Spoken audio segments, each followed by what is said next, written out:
حي على الفلاح.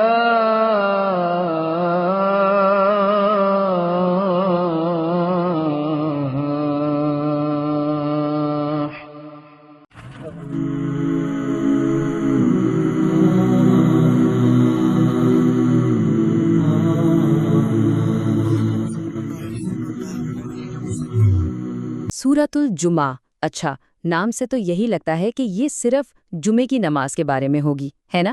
لیکن ایسا بالکل نہیں ہے۔ یہ سورت بہت گہری ہے۔ یہ ہمیں بتاتی ہے اللہ کے فضل کے بارے میں، ہماری ذمہ داریوں کے بارے میں، اور سب سے اہم اس نازک توازن کے بارے میں جو ہمیں اپنی دنیاوی اور روحانی زندگی میں قائم کرنا ہوتا ہے۔ تو آئیے مل کر اس کے پیغامات کی گہرائی میں اترتے ہیں۔ ذرا ایک لمحے کے لیے سوچئے، کیا ہو جب ایک مقدس پیغام کو، ایک ڈیوائن میسج کو صرف سامان کی طرح سمجھا جائے، ایک بوجھ کی طرح؟ یہ سوال شاید تھوڑا عجیب لگے، لیکن یقین کیجئے یہ سوال ہمیں سیدھا سورۃ الجمعہ کے مرکزی خیال تک لے جاتا ہے، جہاں ایک بہت ہی طاقتور مثال ہمارا انتظار کر رہی ہے۔ تو اس سوال کا جواب کہاں ملے گا؟ اس کے لیے ہمیں سورت کے شروع میں جانا ہوگا، بالکل شروع میں، جہاں اللہ تعالیٰ ایک عظیم فضل، ایک گرینڈ ڈیوائن فیور کا ذکر کرتے ہیں۔ اور وہ فضل کیا ہے؟ وہ ہے پیغمبر اسلام کا اس دنیا میں آنا۔ اور یہ کوئی عام تاریخی واقعہ نہیں تھا، نہیں، یہ تو ایک بہت پرانی دعا کی قبولیت تھی۔ اچھا، تو اس مشن کے 3 بنیادی کام تھے۔ پہلا، اللہ کی آیات کو پڑھ کر سنانا۔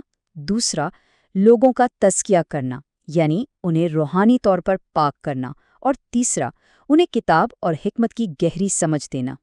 اور یہ مشن خاص طور پر کن کے لیے تھا؟ بنی اسماعیل کے لیے، جو اس سے پہلے، جیسا کہ قرآن کہتا ہے، کھلی گمراہی میں تھے۔ اور یہاں ایک بہت ہی زبردست کنیکشن سامنے آتا ہے۔ یہ جو مشن تھا نا، یہ کوئی نیا پلان نہیں تھا، بلکہ یہ تو صدیوں پہلے مانگی گئی حضرت ابراہیم علیہ السلام کی دعا کا سیدھا جواب تھا۔ تو آپ سوچیں کہ اس پیغام کی جڑیں کتنی گہری ہیں۔ تو اس سب کا خلاصہ کیا ہے؟ سب سے اہم نقطہ یہ ہے کہ یہ جو ڈیوائن فیور ہے، یہ اللہ کا فضل، یہ ایک ایسا تحفہ ہے جو صرف اور صرف اللہ کی مرضی سے ملتا ہے۔ یہ کسی خاص قوم یا کسی گروہ کی جاگیر نہیں ہے۔ وہ جسے چاہتا ہے اپنے اس فضل سے نوازتا ہے، بس اتنی سی بات ہے۔ چلیں اب واپس آتے ہیں اپنے اسی پہلے سوال پر۔ یاد ہے کیا ہوتا ہے جب مقدس پیغام کو صرف ایک بوجھ سمجھا جاتا ہے؟ سورت اس کا جواب ہمیں ایک ایسی مثال سے دیتی ہے جو واقعی جھنجھوڑ کر رکھ دیتی ہے۔ یہ مثال ہے ناکام ذمہ داری کی۔ ذرا ان الفاظ پر غور کریں، اس گدھے کی مثال جس پر کتابیں لدی ہوں۔ بس ایک لمحے کے لیے اس جملے کا وزن محسوس کریں۔ اس کی گہرائی میں جانے سے پہلے صرف اس تصویر کو اپنے ذہن میں لائیں، ایک گدھا جس کی پیٹھ پر کتابوں کا انبار ہے۔ تو آخر یہ مثال کس کے بارے میں ہے؟ یہ اشارہ ہے بنی اسرائیل کی طرف۔ انہیں تورات جیسی عظیم کتاب دی گئی، لیکن ہوا کیا؟ انہوں نے کتاب کا بوجھ تو اٹھا لیا، لیکن اس کی روح کو، اس کے اصل پیغام کو نہیں سمجھا، اس پہ عمل نہیں کیا۔ تو وہ بالکل اس گدھے کی طرح ہو گئے جو اپنی پیٹھ پر قیمتی کتابیں تو لادے پھرتا ہے، لیکن اسے کیا معلوم کہ ان کتابوں میں کیا حکمت بھری ہے؟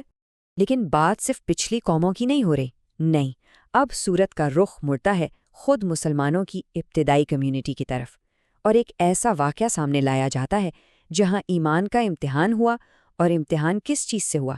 دنیاوی تجارت کی ایک ڈسٹریکشن سے۔ ذرا منظر کو تصور میں لائیے، مسجد نبوی ہے، پیغمبر اسلام ممبر پر ہیں اور جمعہ کا خطبہ دے رہے ہیں۔ سوچیں وہ کتنا مقدس لمحہ ہوگا، پورے ہفتے کا سب سے اہم وقت جب ساری توجہ صرف اللہ کے ذکر کی طرف ہونی چاہیے۔ اور پھر اسی روحانی ماحول میں اچانک ایک خلل پڑتا ہے۔ باہر سے ڈھول بجنے کی آوازیں آتی ہیں، ایک بڑا تجارتی قافلہ شہر میں داخل ہوا ہے۔ اب اس زمانے میں یہ کوئی چھوٹی بات نہیں تھی، یہ ایک بہت بڑا ایونٹ تھا، اور ظاہر ہے سب کی توجہ فوراً اس طرف چلی گئی۔ اور نتیجہ قرآن کے الفاظ ہیں، اور آپ کو کھڑا چھوڑ گئے۔ ذرا ان الفاظ کی سنگینی تو دیکھیں۔ کچھ لوگ خطبہ بیچ میں چھوڑ کر اس قافلے کی طرف بھاگ پڑے۔ یہ صرف نماز میں خلل نہیں تھا، یہ تو پیغمبر اسلام کی شان میں ایک بہت بڑی گستاخی تھی۔ اچھا، اس واقعے کے بعد اللہ تعالیٰ نے پھر واضح، کرسٹل کلیئر ہدایات نازل کیں تاکہ آئندہ کبھی ایسی صورتحال پیدا نہ ہو۔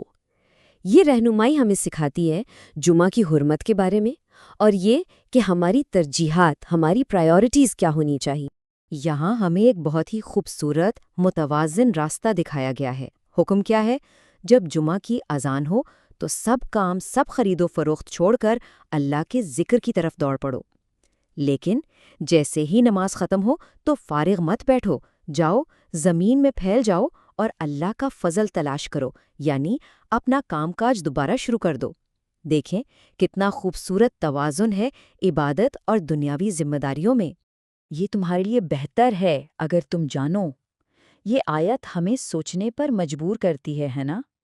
کہ وقتی طور پر تو لگتا ہے کہ تجارت کا موقع ہاتھ سے نکل جائے گا، لیکن اللہ کے ذکر کو ترجیح دینے میں جو اصل فائدہ ہے، جو حقیقی بھلائی ہے، وہ اس چھوٹے سے دنیاوی فائدے سے کئی زیادہ بڑی ہے۔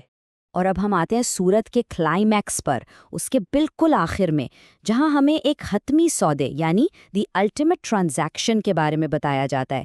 یہ ایک ایسا تصور ہے جو دنیاوی تجارت کے مقابلے میں الہی انعام کو بالکل ہی ایک نئے پرسپیکٹو سے ہمارے سامنے رکھتا ہے۔ تو یہاں دو چیزوں کا موازنہ کیا جا رہا ہے۔ ایک طرف ہے دنیا کی تجارت، قرآن اسے کیا کہتا ہے؟ کھیل تماشا، ایک ایسی چیز جو عارضی ہے، جو ہماری توجہ بھٹکاتی ہے۔ اور دوسری طرف ہے اللہ کے ساتھ سودا، ایک ایسا سودا جہاں ہم اپنی جان اور مال کو اللہ کی مغفرت اور رحمت کے بدلے میں دیتے ہیں۔ تو ایک طرف ہے وقتی فائدہ اور دوسری طرف ہے ہمیشہ کی کامیابی۔ اور پھر آتی ہے یہ آیت جو حتمی فیصلہ سنا دیتی ہے، جو کچھ اللہ کے پاس ہے وہ کھیل تماشے اور تجارت سے کہیں بہتر ہے۔ بس یہاں بات ختم ہو جاتی ہے۔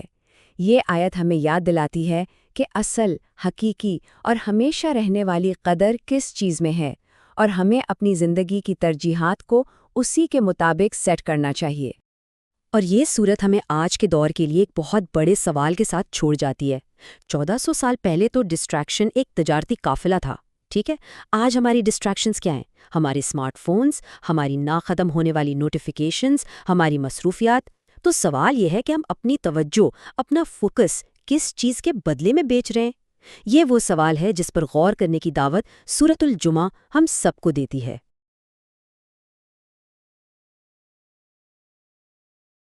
امام مالک رحمہ اللہ تعالی کا قول ہے، دنیا میں کوئی ایسا شخص نہیں ہے کہ جس سے اختلاف نہ ہو سکے سوائے آپ صلی اللہ علیہ وآلہ وسلم کے۔